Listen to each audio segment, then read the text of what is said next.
Hello and Merry 2020 everyone! It is finally here, the decade slash technically not a new decade, but we're all gonna call it a new decade because we could all use a fresh start. And I am here with my first video of the year, and of course it is my 2020 Bookish Goals. So I thought about this for not a long time. I literally December 26th realized that I hadn't thought about my New Year's resolutions once, so I'm like, I should probably throw something together just so I have an idea of what I want this year to look like. So my goals this year are going to be less than they were last year, purely because, and if you haven't been aware of this, my husband and I are currently becoming foster parents. We're in the class, we're doing all of the paperwork and the home visits and all of that. So that's pretty much taking up the majority of my mental space right now. Like, I can't think beyond March because that's all I'm thinking about is the classes and everything else. And as a result, I'm not gonna give myself any big, giant goals because I'm gonna be spending the first, third of the year focused on that, and then after that I could possibly have foster kids in the house. Now, it's not a total given. I could go the rest of the entire year without any kids in the house. It all depends, but I'm going to give myself smaller goals just in case so that I don't set these things up really high only to have real life kind of take over. So I have, let me count here, 1, 2, 3, 4, 5 goals, and let's jump right in. First up is how many books I want to read in 2020, and I am keeping it at that solid 100. I actually read 150 in the year 2019, but some of those months got really stressful and I want to read bigger books as well.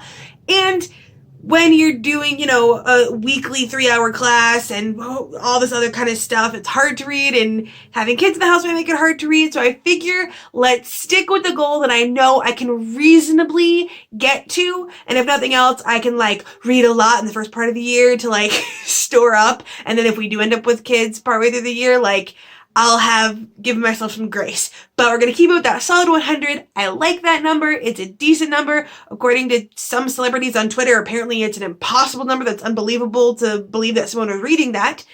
I'm not salty. Anyway, I like it. Let's go with that. My second goal is a challenge that I have tried to do before and failed at. So we're going to try this again, but edited. So when I first started my channel, I wanted to do a kind of owned TBR challenge where I could not buy a new book until I had read 5 off of my own owned TBR. However, 5 is a lot of books to read before you get a new one.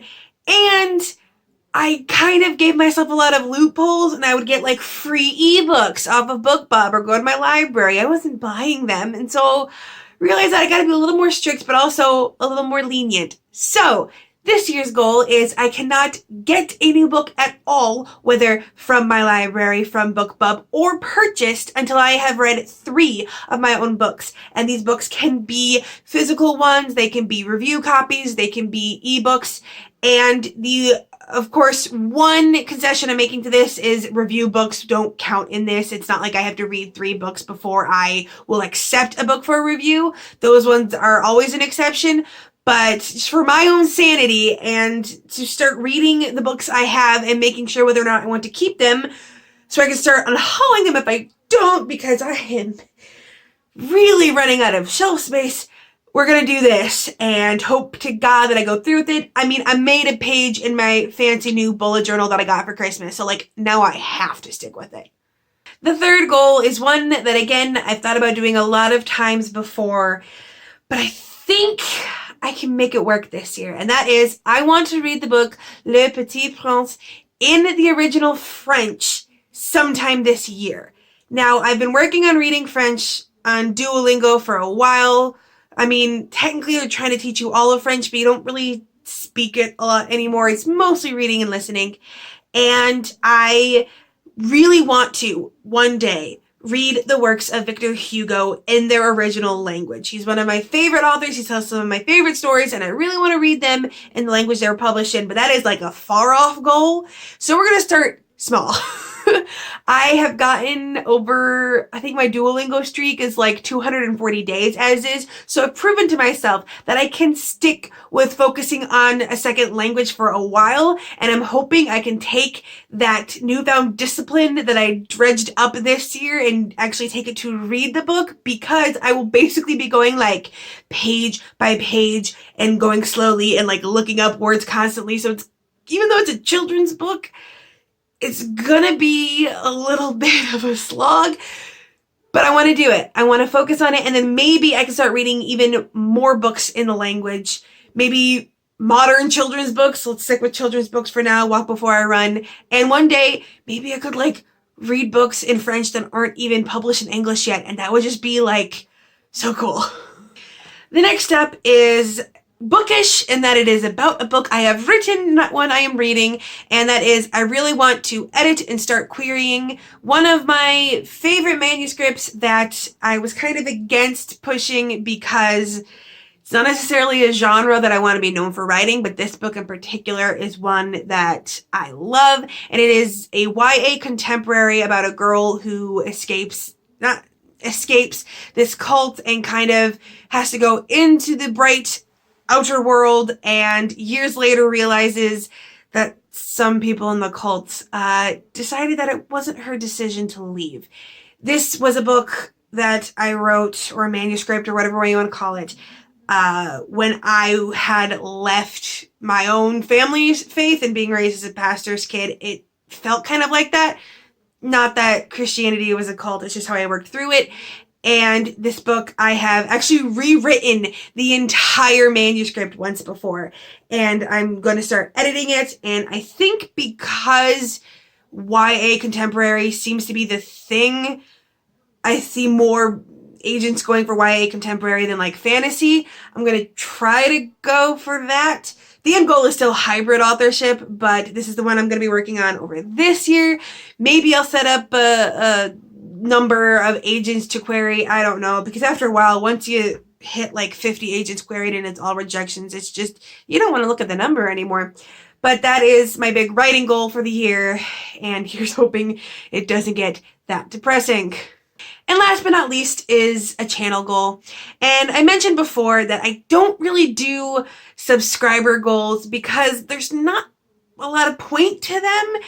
It's not like I can say, I am going to do this thing and earn X subscribers like I can with the books I read or the things I write, or, you know.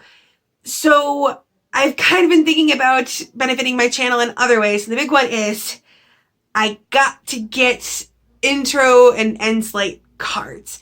That's the big thing. And it is hard because I don't know how to wrap up my personality or my brand in an image and like 30 seconds of music. I don't know what you could say is me in that way. If you have any suggestions, please let me know, because I literally can't think of anything, to be honest. Like, I think the music would probably need to be guitar. Like, that's all I got. But I definitely think that I need to add a little bit more to my videos. I can't do much with cameras until I save up enough money for a new camera, and I can't really justify spending money on that right now.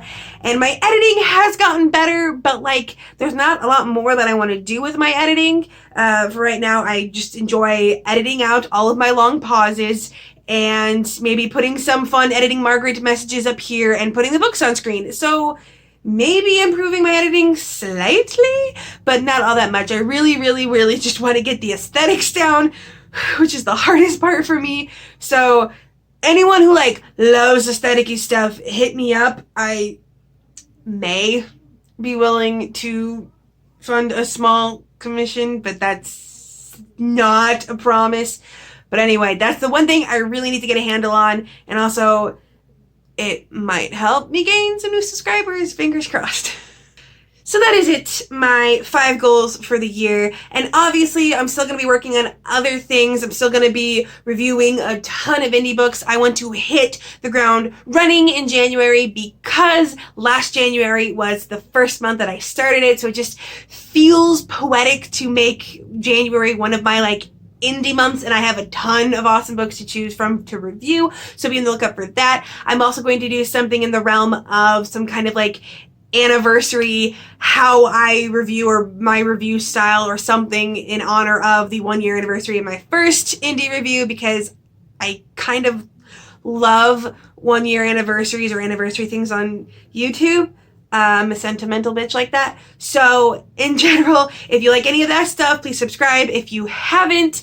And in other words, with nothing else to say, I hope you have a wonderful day and a marvelous year.